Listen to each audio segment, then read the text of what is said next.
Salut, voici 3 choses qui se sont passées dans le monde cette semaine alors que tous les yeux étaient tournés vers le conflit entre Israël et l'Iran.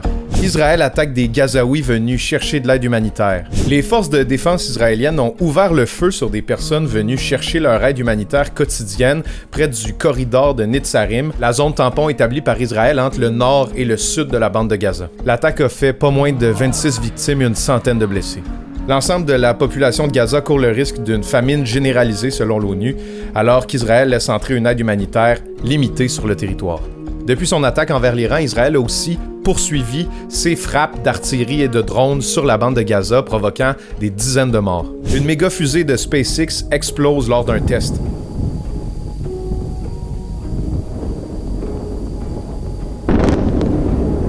Le projet de fusée Starship d'Elon Musk s'est transformé en boule de feu lors d'un test de décollage au Texas dans la nuit du 18 au 19 juin. C'est la 4e fusée Starship qui connaît une défaillance. Ça fait partie de la stratégie de SpaceX de lancer plusieurs prototypes puis de corriger au fur et à mesure. Le projet de méga-fusée Starship a pour objectif de lancer la colonisation de Mars, l'ambitieux projet d'Elon Musk.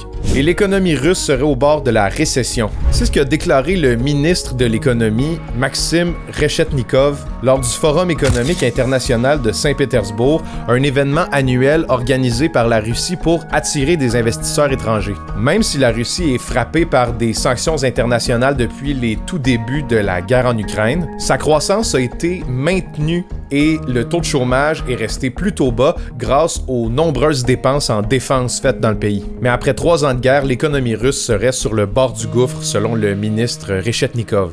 Salut!